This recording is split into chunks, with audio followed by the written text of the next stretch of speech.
De l'ancien bâtiment du XIXe siècle, on a gardé la cour d'assises, la cour d'appel elle-même et une partie de l'ancien tribunal de grande instance. Et c'est à cet emplacement que s'élève le nouveau palais de justice de Toulouse.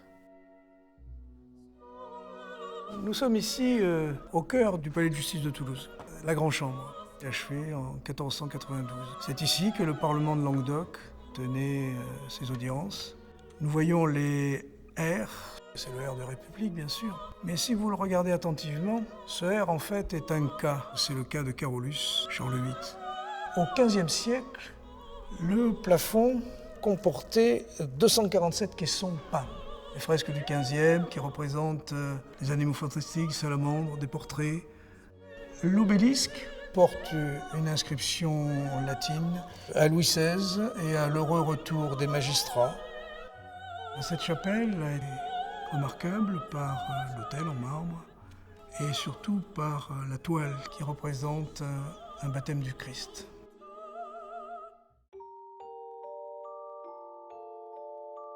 Le plafond du salon d'Hercule, c'était des représentations de la vie d'Hercule. Pourquoi Hercule? Parce que c'est un héros, bien sûr, mythologique. Et les parlementaires voulaient complaire au jeune roi Louis XIV que nous voyons sur le bas-relief qui est au-dessus de la cheminée, Louis XV, en marbre. Au mur, il y a un portrait du roi Henri IV en pied et en armure. Le salon d'Hercule héberge aussi le fonds ancien de la bibliothèque de la cour d'appel. Cette première gravure représente la Grande Chambre. Une seconde gravure, qui est une vue de Toulouse, avec le roi Philippe le Bel. Ce livre a été imprimé en 1515, c'est le plus ancien.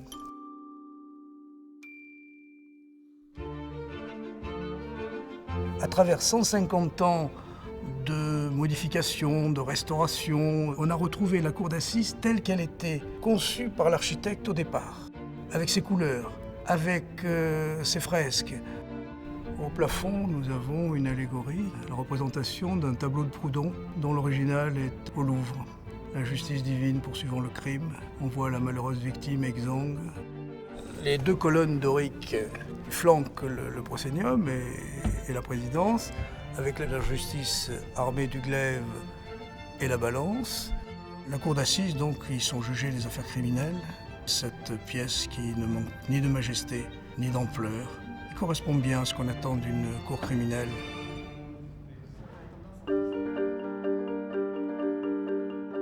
Bien, nous sommes ici dans la salle des pas perdus du tribunal de grande instance de Toulouse, qui est magnifique de par le mélange très réussi des architectures, puisque s'y côtoie à la fois la façade gothique du XVe siècle, un petit morceau du mur d'enceinte dont la fondation remonte au XIIe, le mur du XIXe siècle, et enfin le palais de justice tel que l'a conçu l'architecte Pascal Prunet, fait de béton, d'acier et de verre.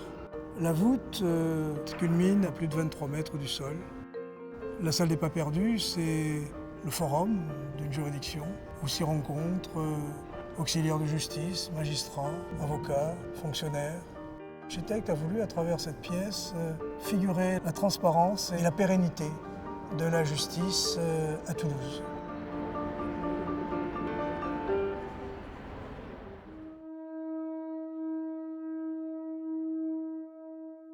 Ici, nous sommes au cœur du cœur de la ville de Toulouse, dans la crypte qui abrite les vestiges antiques et médiévaux de Toulouse. En particulier, les vestiges du château narbonnais, que l'on croyait à jamais disparu, et de la porte narbonnaise qu'on ne pensait jamais retrouver. Ce pilier s'élevait à plus de 25 mètres au-dessus de son état actuel. Quand on rentrait dans la ville de Toulouse par cette porte, on rentrait dans l'Empire romain et dans une ville riche. Et ces trois strates, c'est la voie romaine. Si vous continuez tout droit, vous arrivez à Rome. Et nous nous trouvons ici dans la salle de la rotonde du tribunal de grande instance, dans la tour, l'ovoïde. Les fenêtres rappellent les meurtrières qui ornaient certainement les tours qui défendaient Toulouse au XIIIe siècle.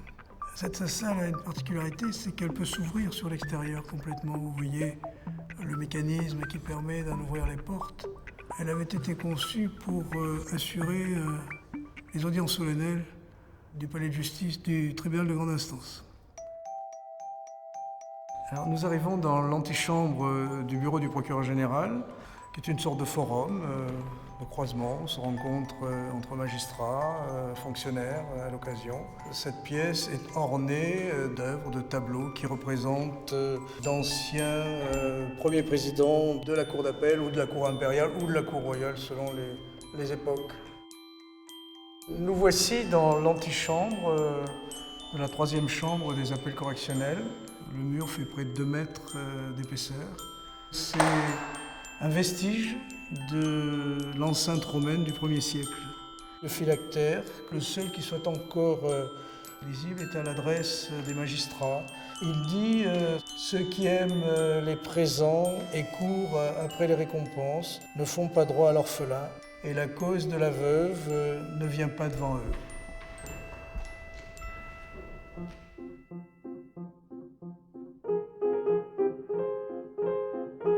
Sur les murs, 4 bas-reliefs montrent les attributs habituels de la justice. La cheminée en marbre rouge est surmontée d'un bas-relief qui représente l'union de la justice et de la paix.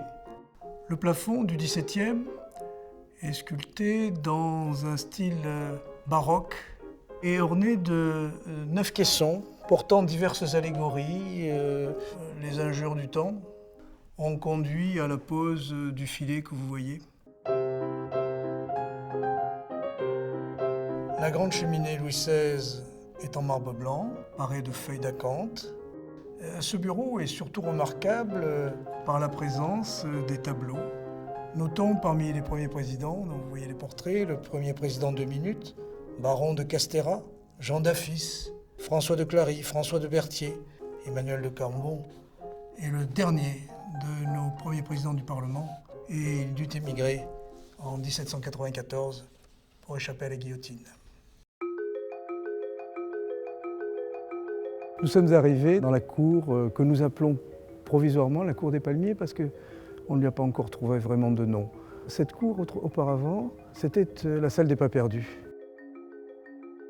Nous avons cette façade vitrée, très moderne, qui est le symbole de la transparence, bien sûr, de la justice, avec ses colonnades.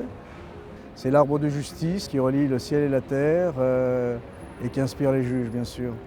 Il y a d'autres symboles, la tour ovoïde, qui figure l'ancienne fortification du château Narbonnais qui assurait la défense et l'entrée de la ville de Toulouse.